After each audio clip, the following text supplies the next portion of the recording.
Okay, so my name is Callan Noak. My project is over designing regression models for COVID-19 risk prevention. Basically, we just want to create models that will allow for people to make better decisions when it comes to COVID-19. So a little bit about our data set. It's a public data set from Johns Hopkins University. It covers the daily new cases and the daily new deaths due to COVID-19 from January 23rd of 2020 to July 28th of 2021. The data contains information about all 50 U.S. states plus Puerto Rico and Washington, D.C. And quick thing to note, the original data was cleaned and pre-processed in order to create the models that you'll see today. And here's just a little snapshot of the first 15 days of the data that we have, covering 5 states. Not too exciting, at least in the first days of the pandemic. So the first question we ran into is, what states should we model? With over 50 states, it would be very time consuming to make models of all of them, so we needed to narrow that down.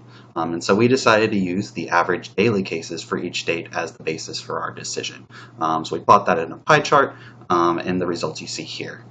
So actually the top 3 states make up over 25% of the data. So if we're able to model, just those 3 states, we can already cover a good chunk of the data.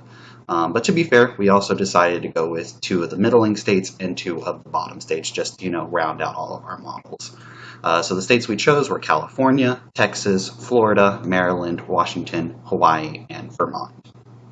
And here's just a little infographic about the average daily cases. So they range anywhere from California being almost 8,000 daily cases to Vermont being less than 50. So there's quite a range here that we're dealing with our data. So the first thing we tried was linear and polynomial regression. Basically, any of these types of regression that we trying to use a mathematical equation in order to represent the data. For linear regression, the equation is just y equals b1 times x plus b0. And polynomial regression is similar, except the highest power of x is now n that we get to choose, so we can pick pretty much the highest power. In all of our graphs, the y-axis is going to cover the new daily cases or deaths, just depending on which graph we're looking at, and x is going to be the number of days since January 23rd of 2020.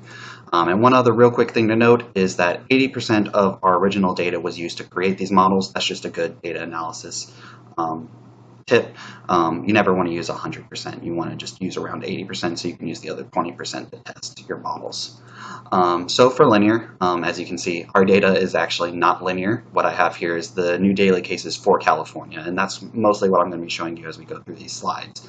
And you see linear, it's not working very well. So then we move on to polynomial. Obviously fits a lot better than the linear regression, but it's still not perfect. One thing we want to note for all of our models is these 2 numbers here, the root mean squared error and r squared. These are kind of the 2 numbers that we base all of our analysis on. For the root mean squared error, we want that number as small as possible, and for r squared, we want that number as close to 1 as possible. Both of those mean better fit models. So moving on, we wanted to do rolling average. The reason I bring this up is because all of our later models use rolling average in them. And the reason we did that was that the original data was not actually smooth. Those previous 2 graphs that I showed you before was actually heavily filtered. There was a bunch of noise in the original data. So you can see this is actually the original data for California for daily cases, and you can see how much noise that is going on here. So that actually makes it really difficult to create a decent model for. So we're using the rolling average to basically smooth out the curve and make the model easier to create. We did go with a rolling average of 14 days. So basically for every data point, you take the previous 14 days worth of information, average them together, and that's your new data point. So just for polynomial, this is the results we got here. And you can actually look at the r squared. That's actually significantly better than the non-rolling average case. But it's still not quite what we're looking for, so we need to try some more regression models. And so we move on to a bit more advanced models. The first one we're going to talk about is the decision regression.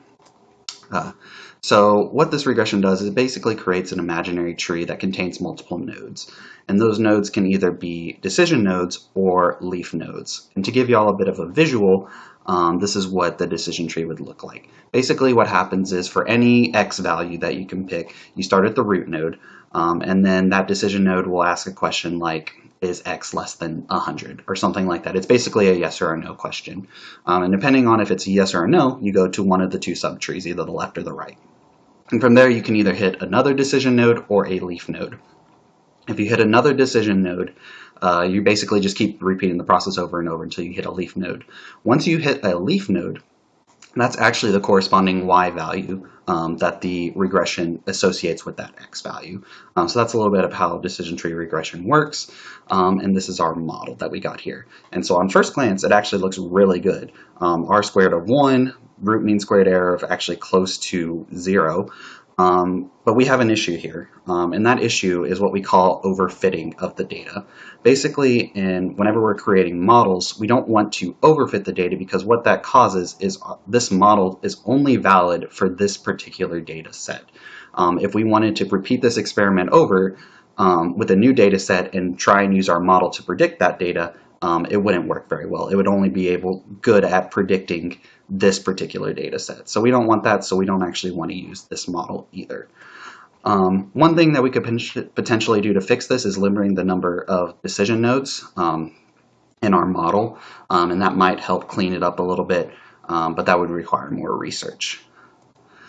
And so the last one I want to talk about is support vector regression. So similar to linear and polynomial, this tries to find the best fit line of the data. And it has two main parts, the hyperplane and the boundary lines. And to give you a visual, this is what it looks like. Basically, the hyperplane is the line or the model that you'll actually see on the graph. Whenever you see our model, that's the line that the hyperplane is representing. The boundary lines are these two dashed lines here. They basically represent an error that we're willing to allow. Basically, anything within those two boundary lines, we're going to basically ignore that error whenever we're considering our model. And the points closest to the hyperplane are called support vectors. You can see them on this picture here. Basically what they do is they give the hyperplane its shape. So as the support vectors move, so do the hyperplane. So it can kind of curve along with the data and make sure everything's kind of where it should be. And so the way we analyze this regression model is the best fit line is the hyperplane that contains the maximum number of data points. So whenever it's going through all of its algorithms, it wants to contain as many data points as possible in between those two boundary lines. Okay, so this is the regression model that we actually got the best results for, so now I'll be covering all the different results for the different states. So the first one we'll start with is California. That's the one we've been dealing with. So you'll notice the daily cases model. This is a vast improvement over every other single model that we've seen so far with an R squared of 0.91. So that's pretty good. And then for the daily deaths, that's even better. It's 0.97. So these really represent the data well. Then we move on to Texas. Once again, 0.93 for the daily cases, 0.92 for the daily deaths. Once again, very good. Florida is the same, 0.90, 0.92. Notice how all these models follow the general shape of the data really well. Doesn't have to be perfect. We're just trying to match the general shape that this data is creating. Maryland, once again, 0.956. For daily deaths, 0.83. That's still pretty good as well. Washington, 0.95, 0.9, still really good. Hawaii, we have 0.89 for the daily cases. For the daily deaths, we actually do have 0.4, but I'll come back to that in a second. Let me just talk real quick about Vermont. Vermont, once again, daily cases, 0.94, good. Daily deaths, 0.27. So this brings me to what's different about these two graphs. Why were they so bad? Well, that actually comes from due to the fact if you take a look at the maximum value for each of these, so 6 for Hawaii, 4 for Vermont, what that tells us is there's actually a lot of 0 points. There's not enough substantial data in order for us to accurately create a model for this data. We basically just have too many 0 points, and that makes it really difficult to make a model for. So we would need more substantial data in order to make these better. So conclusions, we were able to accurately model the number of daily COVID-19 cases for each chosen state. So that means we can apply the same methodology for any state in order to represent the daily cases of COVID-19.